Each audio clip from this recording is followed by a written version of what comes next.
Welcome to our webinar series on participation and representation in the digital age.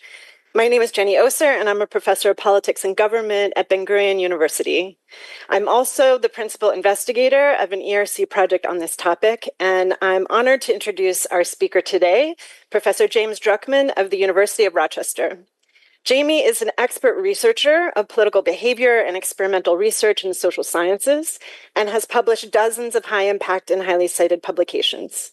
He's also an international leader in political science scholarship as an editor, a grant winner, and principal investigator of multiple prominent studies.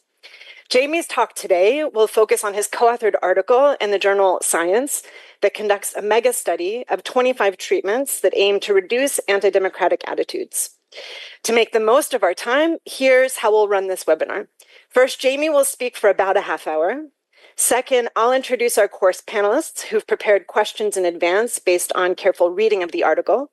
And third, we'll select questions that participants submit to us in the Q&A submission form that I'll put in the chat. So during the talk, we welcome you. Send your questions through this form for the panelists' review. A final technical note that I'll also put in the chat, if you'd like to see a written transcript during the webinar, we've enabled this feature and you can activate it by clicking on your Zoom screen's bottom right option labeled More and then click on Transcript. Thank you for joining us. And Jamie, the floor is yours. Thank you so much. Thank you for inviting me. It's a great honor to be here and part of this really illustrious seminar series. So I will share my screen. Hopefully that's working now. Yes. So the general topic is interventions to strengthen democratic attitudes and democracy more generally. And this, as it will become clear, this was a mega study, and I'll define what that means a little bit later. It was also a very large team of researchers, and so I'll talk a little bit, at least implicitly, about how that all came together and kind of what that looks like. And so I think anybody familiar with American politics, or really politics of any country these days, is aware of the divisions that have come to grip these countries. And so, for example, in the US right now, 81% of Americans say that they're concerned about political divisions. You can see this around Thanksgiving tables, which there was a lot of discussion about this lack of discussion at Thanksgiving dinners last month. There have been studies showing that Thanksgiving dinners with cross-partisan diners run shorter than Thanksgiving dinners with homogeneous partisans. And then, of course, when it comes to democratic attitudes, this is obviously a picture from January 6th, 2021.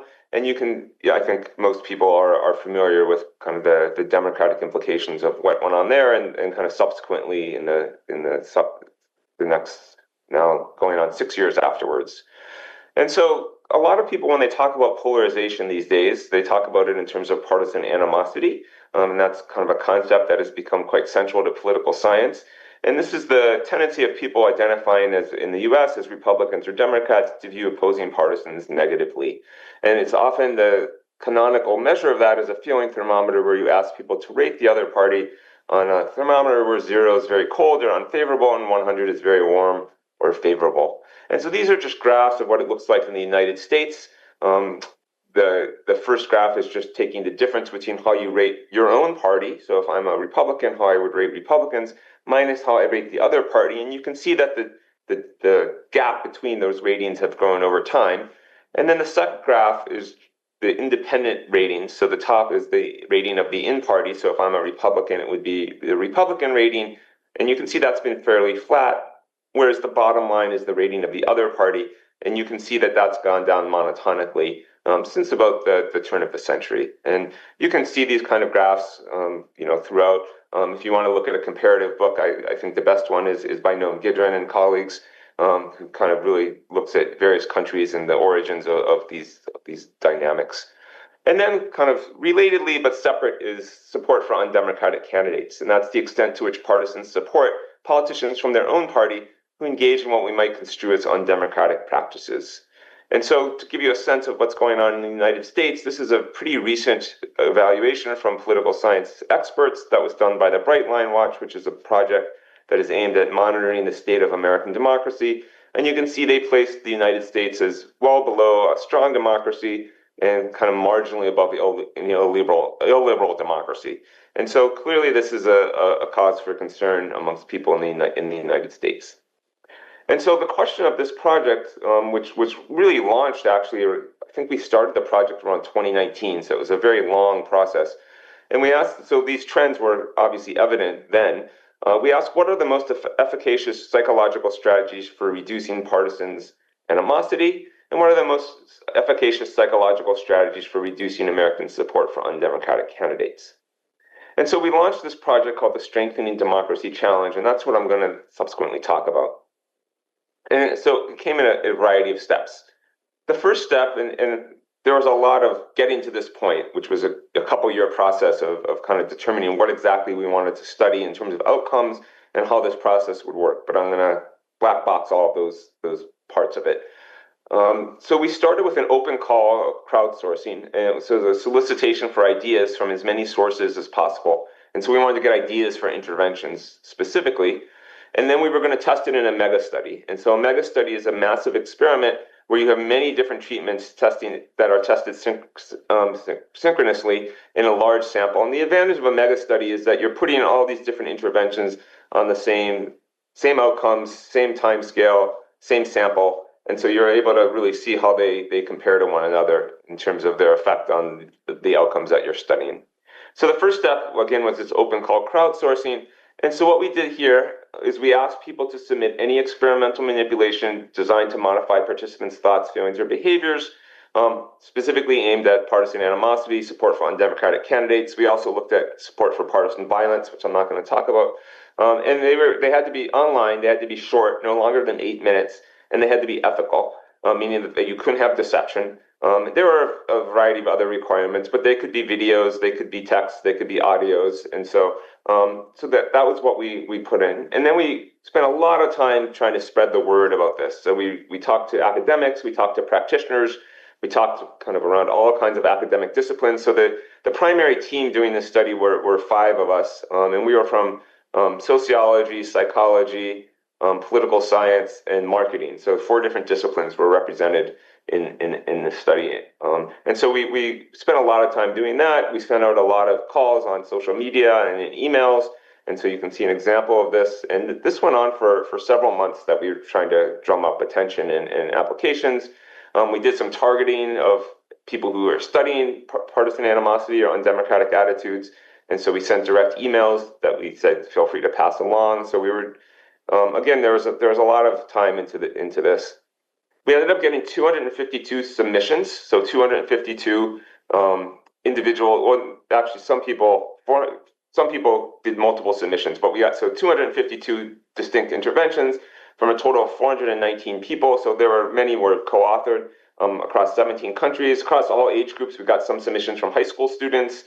We got some submissions from people who are retired, 17 countries, all of the social science disciplines, and we got more than 50 practitioner submissions. By practitioner, these are largely people who work in the civic organization space, often in kind of organizations that are trying to implement depolarizing initiatives. So then we had an advisory board, a fairly large advisory board. You can see pictures of all of the people here. They came from across the social sciences. They included practitioners. And what they did is they went through a review process. And this was a pretty onerous review process where every submission was pre-reviewed by one of the 5 of us. And we kind of, I think we got rid of a few, but most of them then went to an advisory board. The advisory board, we would get 3 reviews from members of the advisory board. We would then kind of have many meetings to determine. And in the end, we selected 25 submissions. They were from all of the social sciences and 6 practitioners.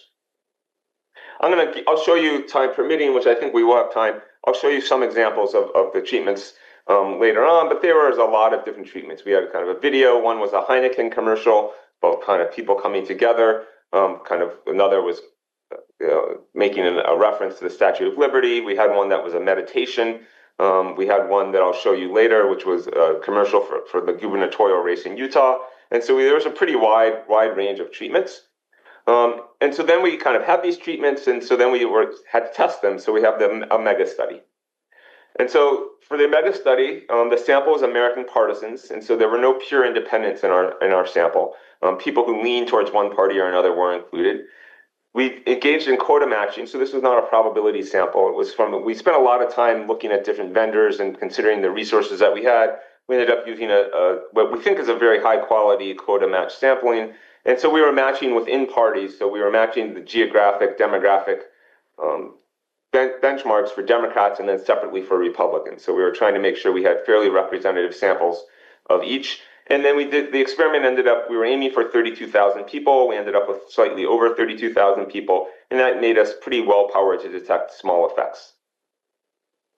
So the procedure was relatively straightforward. We randomly assigned people to 25 treatments, about 1,000 people in each. We had a null control condition where they didn't get any treatment, and then we had another active control condition. And the active control condition was in essence a placebo control condition. And so then we had various measures, but I'll focus on the ones that I'll talk about in the results. One was the partisan animosity. This is the thermometer about which I spoke earlier. We also had a behavioral measure of partisan animosity, which was simply a dictator game, which is simply a game where if the respondent is a self-identified Democrat, they were asked to decide how to distribute 50 cents, and then however they decided that would be the division, and then we'd go to the Republican. And so people who would give no money to the Republican would be seen as having the most animosity and going downwards from there. And this was actually money that was affecting their ultimate pay from participation. For support for undemocratic candidates, we wanted to ask people kind of in a hypothetical sense, if there was a race between a Democrat and Republican, and you had a candidate who was supporting undemocratic practices, what is the likelihood that you would vote for that candidate? And that candidate was always from your party. So for example, if you're a Republican, what is the likelihood that you would vote for a Republican who would not accept the results of an election should they lose? And so we gauged the extent to which they would vote in that direction. And so I'll show you some of the results now. And so this is the results on partisan animosity. So we're trying to reduce partisan animosity, and so lower scores is what we're aiming for. And you can see here are the 25 interventions. And what is really interesting about this is virtually 23 out of the 25 or 22 out of the 25 at least had a statistically significant effect. So they're ranging in the size of their effects, as you can see, but it seems like people are pretty good at identifying, at least in the short term. I'll talk about durability in a little bit. At least in the short term, how to reduce partisan animosity. There were a few kind of general approaches that seem most effective. And so kind of two of them I'll talk about is highlighting sympathetic exemplars, highlighting kind of humanizing the other side and showing that they might not be what you misperceive them as. This is a picture from, I mentioned earlier, one of the more effective interventions was this Heineken commercial, which was actually a commercial for Heineken beer that was played in the UK. And it showed people from different walks of life, not partisanship per se, but different walks of life who just, they didn't think they would like each other, and they ended up collaborating on an exercise and ended up in the end sharing a beer, as you can anticipate. Another example was emphasizing common identities, a superordinate identity, which would make people share reduce the extent to which they would think about the other person in terms of partisanship. So let me turn to effects on support for undemocratic candidates. And again, we're trying to reduce the support for undemocratic candidates. And here you see very different results. This is a much more difficult thing to reduce. We only have about 5 interventions that were successful in reducing that. Some of the key strategies along this was highlighting the threat of democratic collapse. This was a video that showed democratic collapse from countries around the world, so countries like Venezuela and Turkey, and kind of showed kind of rallies or riots that went on, and then it also showed January 6th. And this seemed to make people fearful of democratic collapse. This interventions, I'm not going to show you the results for partisan violence that I mentioned we were also looking at. This intervention had the kind of interesting impact, though, that this was the only intervention out of the 25 that actually increased support for partisan violence. And so this kind of had another impact that we would be wanting to avoid. And you can imagine why, right? People want to protect democracy, but then they're also seeing what they might construe as people perhaps on the other side, or they're imagining people on the other side as being violent, which then triggers their feel like, well, we might need to be defensively violent as well. Another was correcting anti-democratic misperceptions, which is similar to what I talked about earlier in terms of sympathetic exemplars. And here you're just correcting misperceptions about the other side. And I'll show you this exact example shortly. And so there's the question of how do these two things relate to one another? How does animosity relate to reducing support for undemocratic candidates? And so what you see here is just a figure on the x-axis is the effect size of an intervention on partisan animosity, and on the y-axis is the effect size on support for undemocratic candidates. And you can see here that these are pretty tightly correlated. So an intervention that affected one seemed to affect another. And this is quite interesting because in other parts of our study, we looked at not only violence, but also support for anti-democratic norms. So rather than about voting, just norms in general. And those really did not go with these two outcomes. So there were very different dynamics there. So there's some interesting things going on there as well. So we looked at were there different treatments needed for Democrats versus Republicans, and this is a lot. This is every outcome, violence, norms, undemocratic candidates, and other things we measured, and the treatment effects amongst Republicans and Democrats. The important thing is here you can see it's a 45-degree line, and it's clearly there wasn't a lot of asymmetry in this study. I always do like to point out, though, that there is certainly a survey sampling problem in this country, in the United States right now, where it's difficult to get ardent Trump voters into surveys, and this is why you see a lot of polls since 2016 understating Trump support. So I'm always a little bit hesitant to kind of completely say that this is a symmetric effect. How long do treatment effects last? We took a subset of, I think, 10 treatments, and then we had respondents who were in those conditions we kind of paid them to kind of continue in the experiment. And what we did is that we had them come back and we gave them a second dosage and a third dosage. And then we came back and measured it after 3 weeks and after 4 weeks. And this is the effect on partisan animosity. And what you can see here is when you're giving people 3 dosages, the effect does reduce. So this is the reduction you can see is not as large when you're 2 weeks out and 4 weeks out, but it does seem to sustain at least up to 4 weeks out. So that's kind of an interesting finding as well.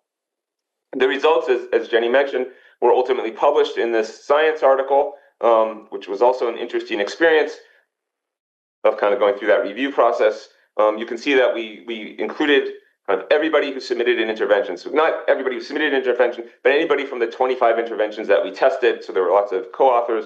And so it ended up being a very large team. And that also led to the interesting experience because these individuals weren't really involved in the production of the paper, but they had a veto of sorts, right? We didn't want anything in the paper that their name was going to be on to be problematic.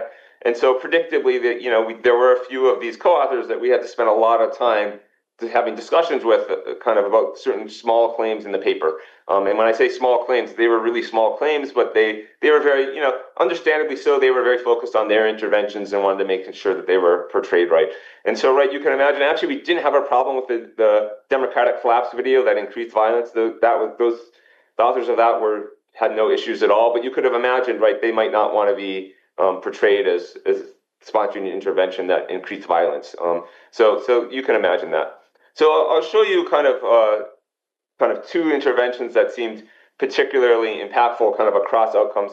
One was this Disagree Better commercial, which I mentioned earlier, which was an actual commercial from the gubernatorial race in Utah. So some of you, if you followed the Charlie Kirk assassination, I don't know, I assume that was in international news.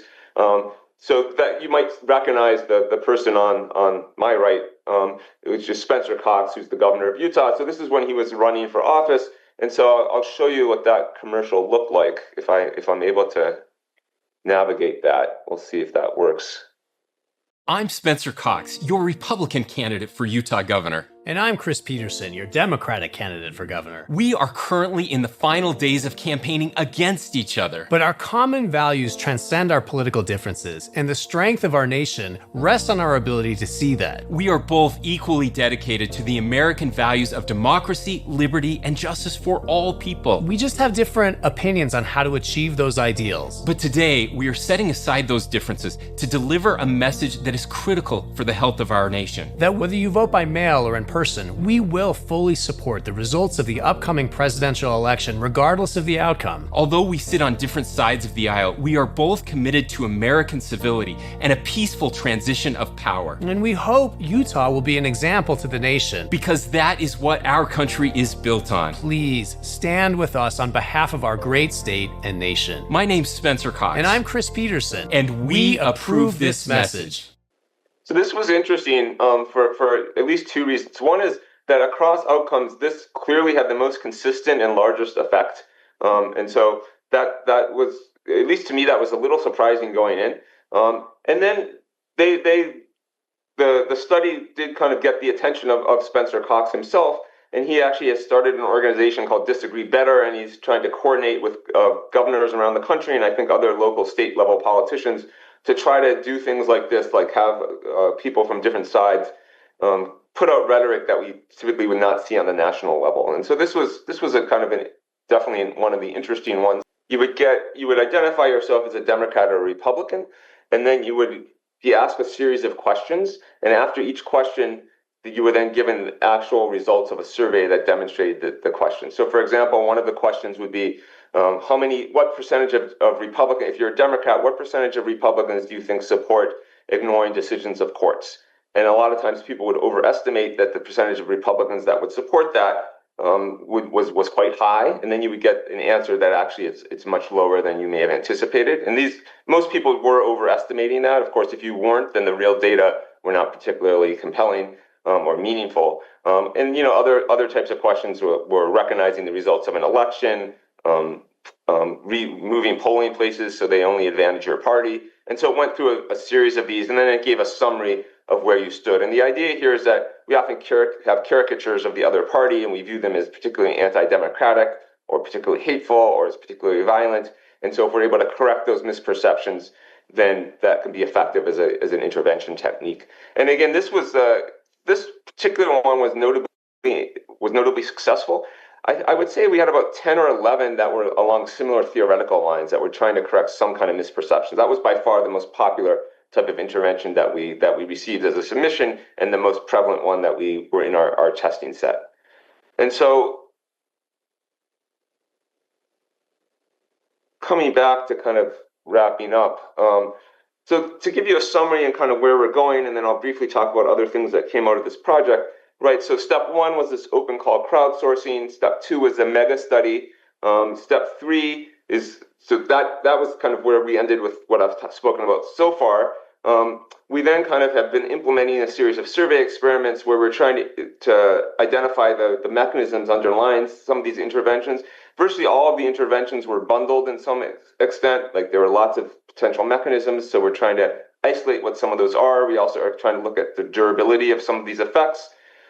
There was a grant competition that had funding to take some of the interventions or related interventions and run field tests of them to look at how effective they were. So people were testing these in schools or in civic organizations or other such entities. And then kind of also thinking about real world impact. And the last step is an interesting one, because this was a point where I think there was disagreement amongst the five kind of people leading the project.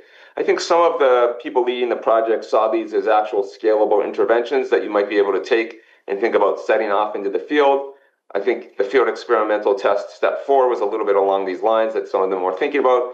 Others thought of this more as a way to identify the psychological mechanism or the general approaches that one might take to reducing animosity or support for undemocratic candidates, not as literal, scalable ways to do that. And so the people on that side of the thinking would be thinking more of, if we think about structural approaches to reform, these would be the different types of mechanisms that we might want to think about. So that was definitely kind of a consistent tension in the PI teams and in writing the paper, and even in the review process, that's been a consistent tension. I think it's a tension in the field about when it comes to these types of behavioral interventions. So some related work, because this was a very long project, which was also kind of an interesting experience for me because I had never worked in a project with such a large team. So in addition to the 5 people kind of PIs, there were at various points different graduate students. Well, some of these people were the 5 were graduate students, but there were other graduate students, undergraduates that became involved. And we did at least 5 other related things. One was that we ended up publishing pilot results. So we kind of identified 3 interventions that we wanted to pilot to see if the way we were doing the mega study was successful. And we received some pretty interesting results on that, so we ended up just proceeding and publishing those results. We did a study that looked at state legislatures' beliefs, their own animosities, their own support for undemocratic norms, and the extent to which they misperceive members of the other party in the state legislature as holding undemocratic beliefs. So we did that. we did a very large forecasting competition. This ended up proving to be quite onerous in the end, but it recruited academics, members of the public, and people from the practitioner world to predict which of the 25 interventions. So they would go through all of the 25 interventions and predict what they thought the effect of those interventions would be across different outcomes. It took quite a while for each person to do that. They were paid for doing it, and then they were paid for their success in doing that. And there were some interesting findings along those lines in terms of how people forecasted different things. We wrote a paper then in the end about how to conduct meta studies, so just kind of our experience and practices that we identified. And then we found very few of the interventions affected political violence. Part of that is that you're already at a pretty low floor, so reducing it further is hard to do. But it also led us to then do some follow-up studies to try to better understand why people support political violence and what types of correlates might go into that, and why none of these interventions generally really seem very efficacious in doing that. And so I think I will end it at that point. And so, I can talk more about the experience of working in a team or any other aspect of the study that anybody would like to hear about. Excellent. Thanks, Jamie. So many questions that we had coming into the webinar and even more now. I'll now introduce the course panelists who are students, BA and MA students in politics and government at Ben-Gurion University, who read the paper carefully, and they'll lead the Q&A with me. And reminder, we already received a number of really great questions from participants. You can submit those questions in the Q&A in the chat if people have more. Our first question in this round is from Noam Lahavi, who also studies communication. No. You hear me? Yes. Okay. Hi, Jamie. So first of all, thank you very much. It was very interesting. And I think that maybe you answer a little bit about my question in step 5. I'm interested to hear more detail on how practical these treatment ideas are for real-world setting, such as school, workplace, or communities. And I would love if you could discuss your instinct about real-world expectation, especially if you think any of the treatments are particularly promising in the real world. Yeah, so those are great. I think in terms of their applications in other settings, I think that would be tricky. That is something that we haven't really done a lot with. And I think it would depend on the setting, right? They might be transportable to settings like Canada, where you have multiple parties, but you really have 2 blocks, so you can kind of just think of the 2 blocks. But transporting them to countries where you have multiple parties competing, it's not as straightforward. You'd have to kind of think about the nuances of the party system specifically. In terms of kind of implications, that kind of gets back to, I think, the tension that I talked about towards the end about scalability. My own position was more on the edge of these are not really directly scalable interventions. I think there are a variety of concerns that I'd have along those lines. One is just we have a captive audience. I think one of the great challenges in politics is how to get people's attention, and we don't really have any insight on how to get people's attention. Another is a lot of these behavioral interventions would potentially face competition from other entities that might be trying to undo these. And so actually a side paper that I did just on my own took some of these interventions, but then paired them with competing claims that contradicted those interventions, and they kind of undermined the interventions. And so that was an interesting experience to kind of write that paper. I think some of my co-PIs weren't thrilled about that. But that said, I do think they provide particular insight into mechanisms. I think the misperception dynamic is very helpful to know that seems to be what's going on. You can imagine potentially things that you could use to scalability. The challenge there is, social media companies do what social media companies want to do, and that's a large way to kind of generate those caricatures. And so it will be interesting to see. I'm sure lots of people are studying this ban in Australia. It'll be interesting to see if people are looking at the political impacts of that. I do think, though, that the impact of the elite one, the Utah one, I think that is useful because it does speak to the importance of elites, and I think that's probably the one that I think is most applicable immediately. That's great. I see we're going to need Thank you to very do much. Thank you, yeah, Jamie. thank you. I think we'll need to do a reference list of all of the additional publications that we'll need to follow up on. So we'll get that out to people who are here. Received a couple questions already. Thank you. Our next question is from Yaari Moore, who also studies Middle Eastern studies. Yaari. Hi, thank you for the talk. My question is, in the many hundreds of treatments which were suggested initially during the initial phase, there were many which, of course, were not selected. Were there some who we thought should have been included? And further, was one of the included from the ones which were actually used, which you found to be you favored essentially? Yeah, that's a great question, as was the last question. And so, yeah, I mean, kind of in the process of paring down those interventions, there were definitely, by the end, when you got to the kind of the last 35 or 40, as in any type of selection system, at least in my experience, it gets a little bit arbitrary. Like, why do you choose one versus the other? There were a subset of interventions that had been already in the literature and had been tested very thoroughly by prior scholars. So we were attentive to try to include some of those simply because they were good benchmarks.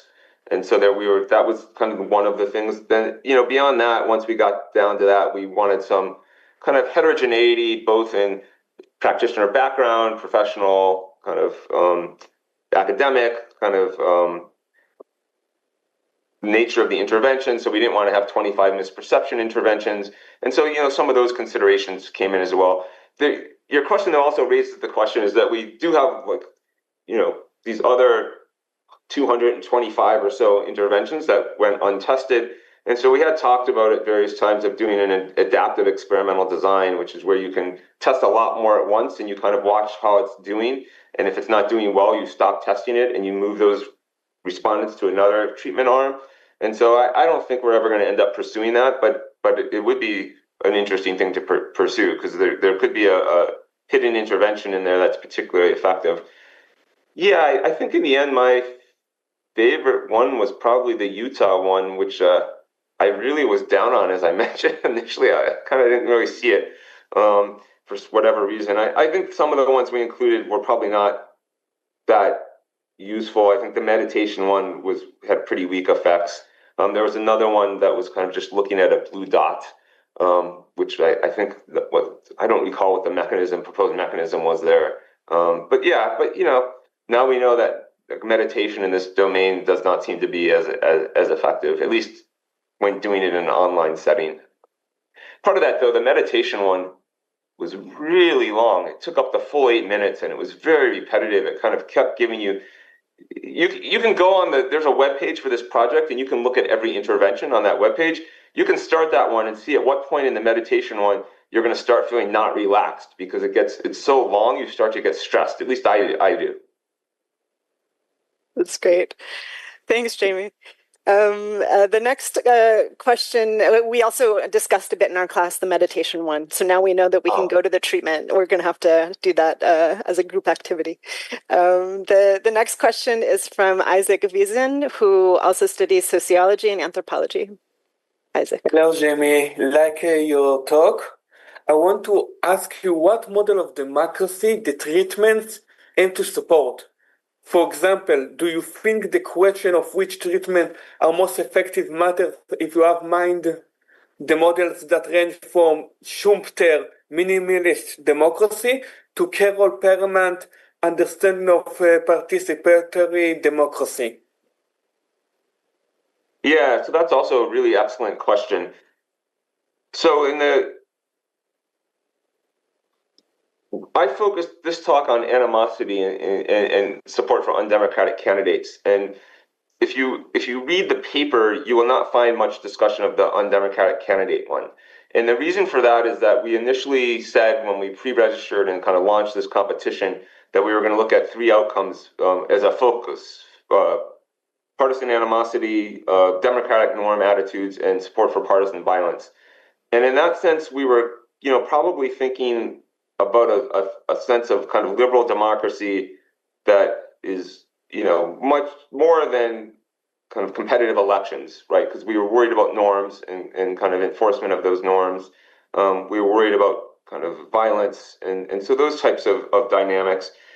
I ended up showing you the undemocratic candidate one because I think that proved to be amongst the most interesting. And what's really interesting about that is that you did see that there's this clear relationship between the interventions that affected animosity and support for undemocratic candidates. And as I briefly mentioned, that's not the case if we looked at attitudes about democratic norms.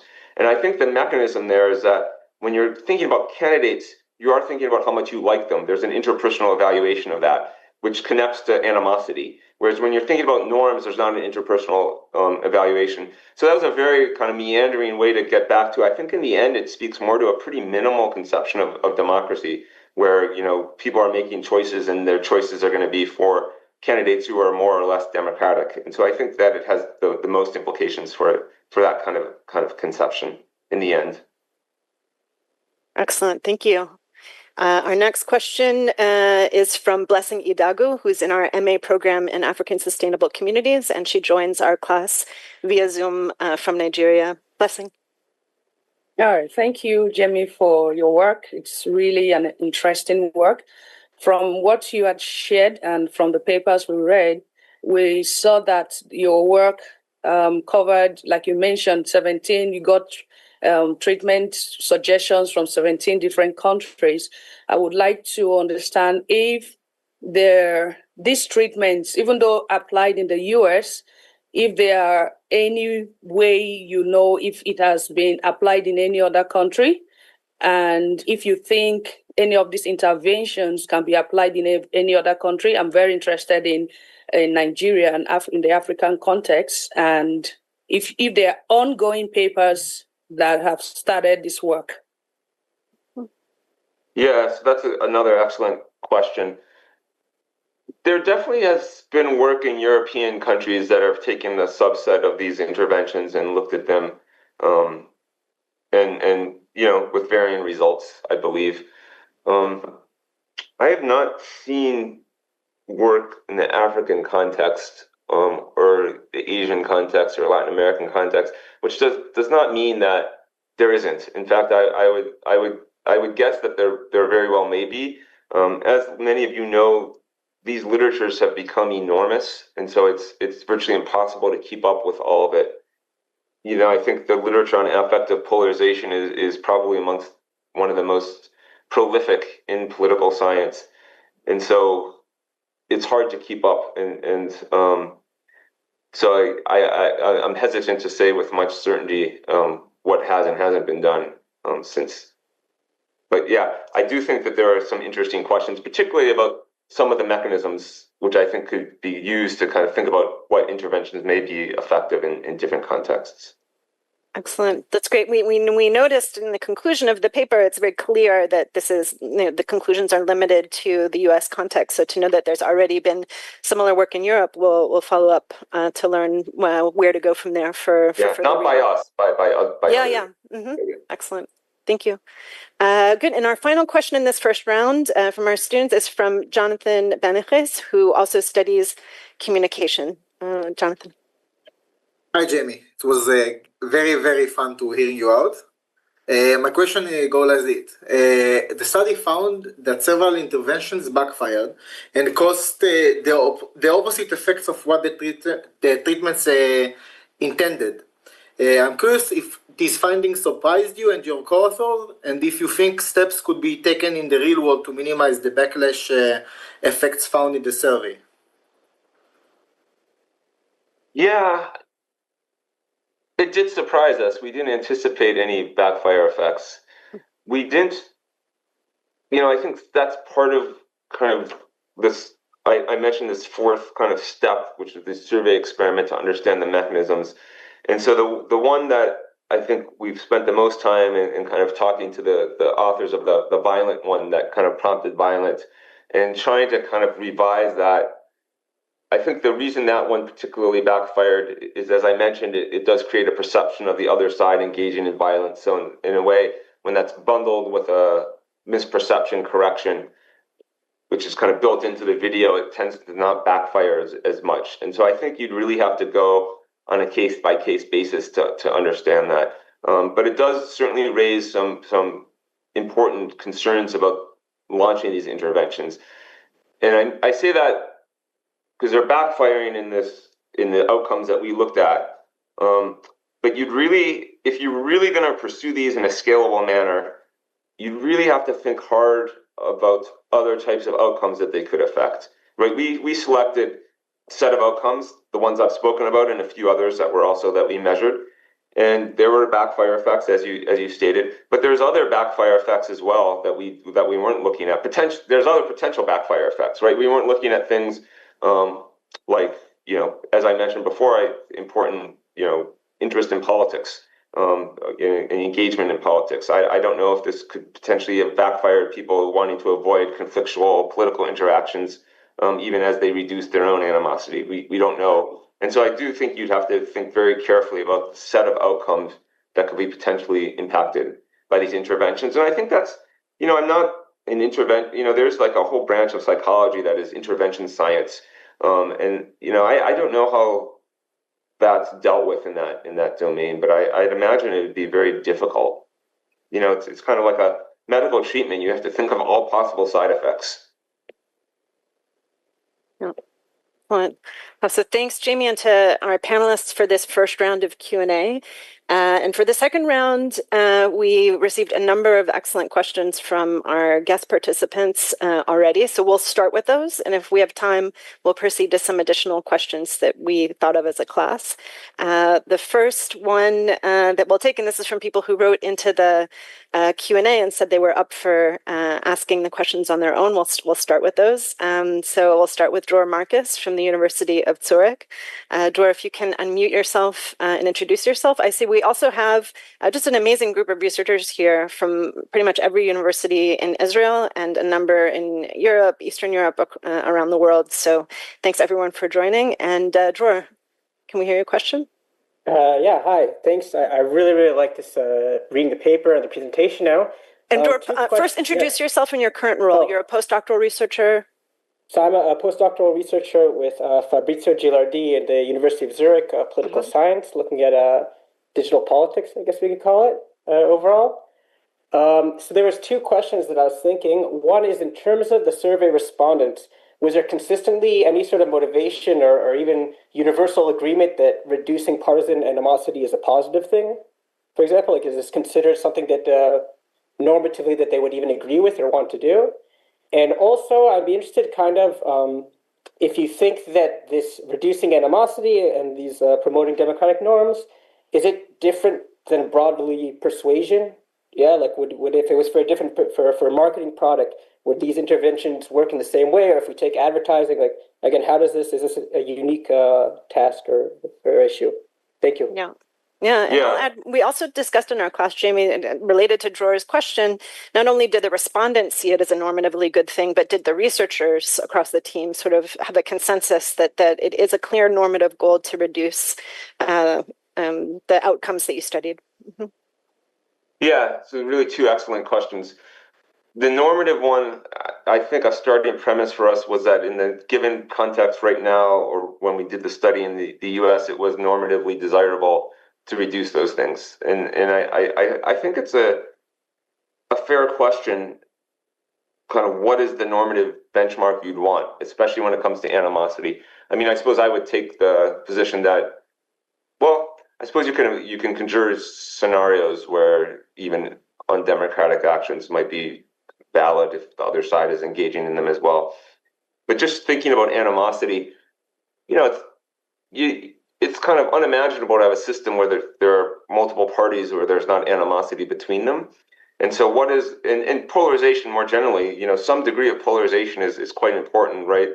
So, many here probably at some point in their education read about the 1950 American political science famous report on parties, right, where they were really sad that there was not more polarization, right? You want some conflict in the system. Can be a good thing. And so I think that is a really important question that's gone unanswered. We don't have a metric where there's an agreement okay, this is the amount of polarization we want. And I think that would be an interesting thing to explore in kind of a partnership between empirical scholars and normative theorists. What level do we want? And so it also kind of speaks to, well, why do we think the level that we're at is problematic? And I suppose us and much of the discipline has fallen into a reasoning.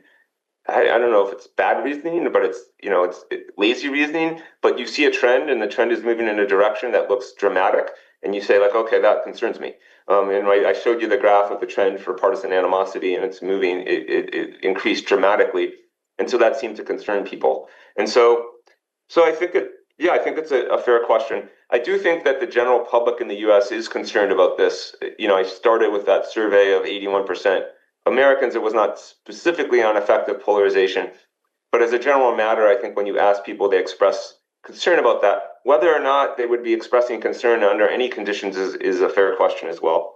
I think the relationship with marketing a product, I always kind of think of politics as distinctive from marketing, and I think of that insofar as the consumptive value of politics is much less direct, and the strategies of politics are much different. Politics, inherently, the goal or the process of politics emerges because there are multiple sides trying to arrive at some kind of a collective action. So there's this collective element, and they're trying to strategically win the day while also engaging in coalition making. And that's very different kind of decision-making context than when you're purchasing a product. And so while I do agree that some of the strategies that were put forth here were clearly strategies that you'd see in marketing, and I think some of them were directly from people drawing on marketing, I think I'm always a little bit hesitant to kind of embrace a view of kind of, we can just think of politics as marketing, which is certainly something that a lot of people do embrace. So that's simply my position. Mm-hmm. Excellent. Thank you. I guess I have to defend, I'm like, why are you a political scientist? So, Well, the next question is going to allow you to defend that even a bit more, or to give us some of the backstory at least. This question comes from Yaari Moore in our class. Yaari, who was also, we already introduced in the first round. So the question was that I'm curious to hear what initially motivated you to focus on your scholarly work on topics like polarization and democratic attitudes, including whether there was a catalyst or something like that, a particular event or personal experience. It's something which led you to pursue this line of inquiry. Yeah, it's a great question. So a lot of my work earlier in my career was focused on political communication of various sorts in the U.S. context. And what I was finding kind of in the kind of early 2010s was that political communications I was finding that they were not particularly effective in the studies that I was doing, in part because people were beginning to become so attached to their partisanship, it was hard to move them with communications that were nonpartisan communications. And so that made me kind of think a lot about the role of partisanship, which was not something that I had thought a tremendous amount about previously in the context of public opinion formation, which may sound really bizarre, but like I'm of the age, I got my PhD in 1999. And if you go back and look at things published in 1999, you will find, two examples are an article by Larry Bartels and another article by Mark Hetherington, both of which kind of point to the decline of partisanship and that, kind of there's no partisanship of meaning in the United States. And so it was really a flip of the political dynamics that were occurring in the country. And I think I started seeing that in my own work. And, obviously I was far from alone because you see the whole discipline moving towards studying these topics, which is interesting. And I will say as kind of so I think my experience probably is reflective of a lot of people's experiences because so many people who study public opinion in the United States kind of gravitated towards studying these topics. And then obviously I think the worldwide trend kind of democratic backsliding prompted interest in these type of topics. I will say that I was the journal editor. So you write the initial article that people point to with effective polarization is this 2012 article by Iyengar and colleagues. I was the editor on that article, and it was it was in Public Opinion Quarterly, and I was an editor at the journal. And I remember quite distinctly when I first received the article, as a submission, and I kind of read it, and it was definitely a light bulb moment for me, as I think it was for people subsequently.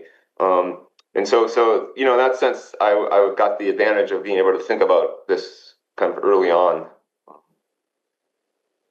Excellent, thank you. And the next question that we have also relates to sort of broader scholarly approach. This was mentioned at the beginning of our conversation with Dr. Yael Kaplan. If you want to unmute yourself and ask the follow-up on the process of doing a mega study, if you'd like to say that.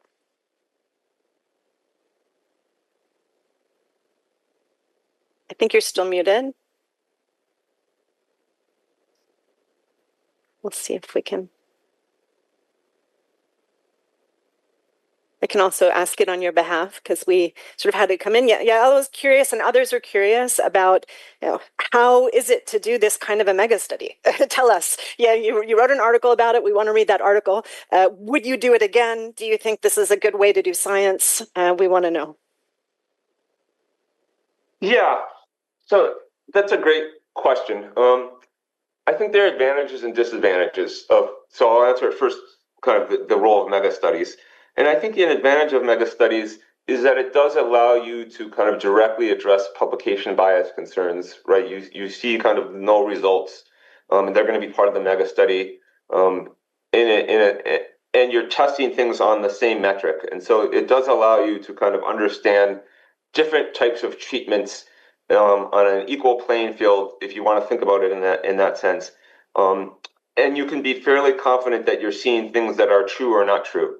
And so in that sense, I think it is a useful approach that might be better than a classical meta-analysis, which I say because in a classical meta-analysis, at least the ones that I read, there's always a concern about, are the outcomes commensurate with one another? And so in this case, since we're controlling the outcomes, we know that they're commensurate with one another. And so I think these mega studies have a role to play. I think the downside of this is that they are confined, right? You kind of have to define what types of interventions, you have to define, the limits on that. You have to choose those outcome variables, which may or may not be the right outcome variables. So I think there are limits inherently to the method.